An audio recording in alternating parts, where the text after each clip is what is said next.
Hey y'all, welcome back to the Literary Apothecary, and if you're new here, welcome to the Literary Apothecary. My name is Kate. Today I'm here to discover my top read of 2025.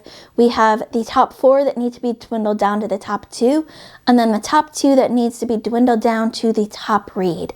As a review, if you are new here and you haven't seen my previous videos, I take almost all of the books that I read in the last year and put them in a random bracket generator that puts each book up against another book, and then I decide from there which one gets to move on to the next round.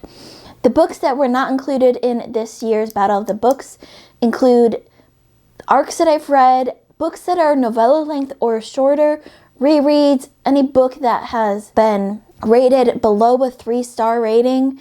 All of those books are not in this Battle of the Books series, but everything else is including different genres, different styles, different authors, some of the same authors.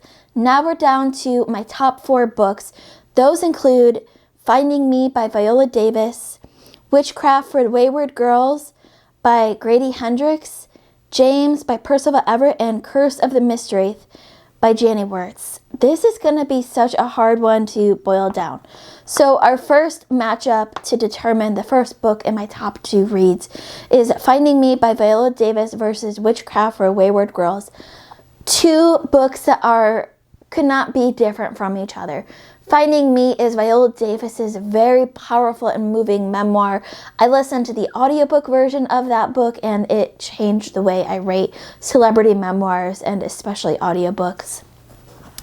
Witchcraft for Wayward Girls by Grady Hendrix is a horror book based off of the popular view at the time in the 70s where unwed women, usually very young girls, become pregnant and their parents are worried about the impression that this will give to the neighbors and everyone that knows them, so they send them off to a camp, and then suddenly, several months later, however long, depends on where in the pregnancy they were at, but suddenly they come back very skinny, without a baby, to kind of give the impression that they were just away.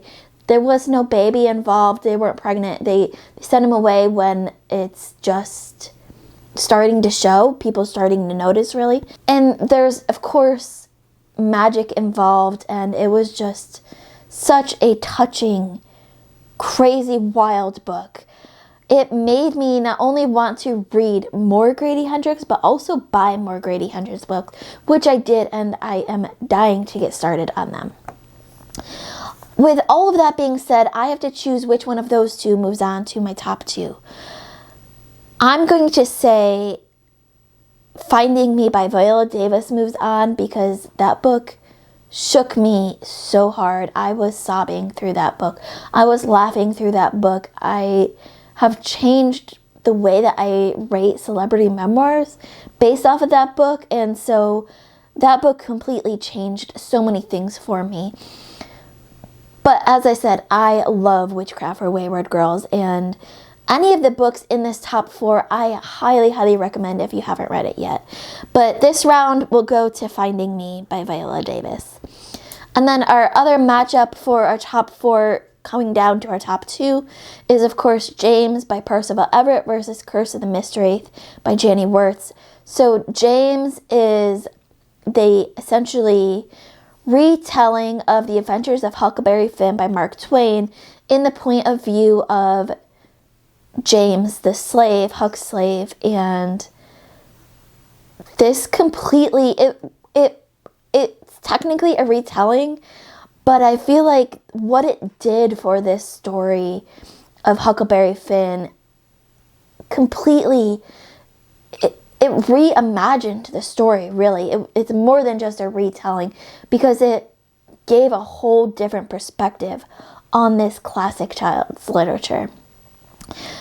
Curse of the Mistwraith by Janny Wirtz. Wow, this one is even harder for me because Janny Wirtz writing is so detailed and beautifully written. Nothing is unnecessary in Curse of the Mysteries. Everything means something, including the prologue, which, if you've seen my videos before, you know I am not a fan of prologues at all, because most of the time they're not written in the purpose of what prologue should be, which is giving you information before the story starts in order to read and appreciate and understand the story. Most prologues I've read felt like they could just be chapter 1 of the book instead of a prologue. Prologues to me should take place in a different place or a different time or different characters, and this is exactly what Janie Wirtz did. She wrote the most perfect prologue, in my opinion. If you're a writer and you're looking to how to write a prologue, just read the prologue of The Curse of the Mysteries. I think it's only like 1 page long, a couple paragraphs. It's really short, gets to the point, but gives you everything that you need to know to go into The Curse of the Mysteries.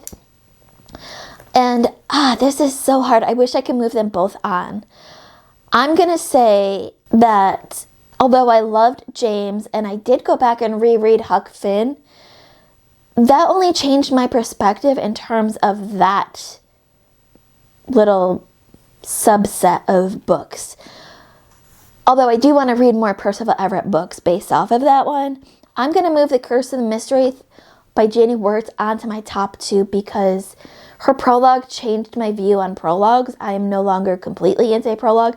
I'll give it a chance, and if it does what Janie Wirtz's prologue did, which very few have done, then it's a great prologue. But also that her writing in general is just so beautiful and detailed that you can't miss a moment of it. So I'm moving on The Curse of the Mysteries to our top 2. Top 2 books now, moving on. We're just going right into it. Include Finding Me by Viola Davis versus The Curse of the Mysteries by Janie Wirtz. This is maybe the hardest top 2 I've had to choose from since I've been doing these videos. I honestly don't know how I'm going to choose. I have to choose. That's the purpose of these videos. But how do I choose between these 2? This is hard. This is so hard, guys. What would you do if you're in this situation? Let me know in the comments below, which one would you pick? Assuming that you've read both books. I think I'm going to give a very, very, very, very, very slight edge to Finding Me by Viola Davis because of what that book did to me. However, Curse of the Mysteries is by far one of the best books that I have ever read, and I really need to find time to continue in that series because Janie Wirtz, I know you're watching this. You seem like one of the nicest people ever, one of the nicest authors. You're very engaging online with your fans, and I really want to continue supporting that and supporting your beautiful writing. So I'm definitely going to be continuing that series this year. But I think my favorite read of 2025 goes to Finding Me by Viola Davis. That book just did things to me that no other book had done. No other book has done last year. So that is my favorite read of 2025, my top 4, my top 2.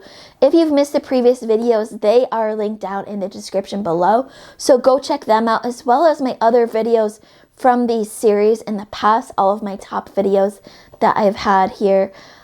If you have enjoyed this series, I know a lot of people have in the past. If you continue to enjoy this, or you're new and you enjoy this, let me know in the comments below so I know whether to continue doing this for next year or not. Let me know in the comments below what choice would you have made in that, especially that final 2 that was so hard. If you have read the final 4, let me know what choices you would have made in the final 4. Let me know which choices surprised you and which ones didn't surprise you based on what you know of my reading preferences. As always, keep reading, and I love you all to the moon and back.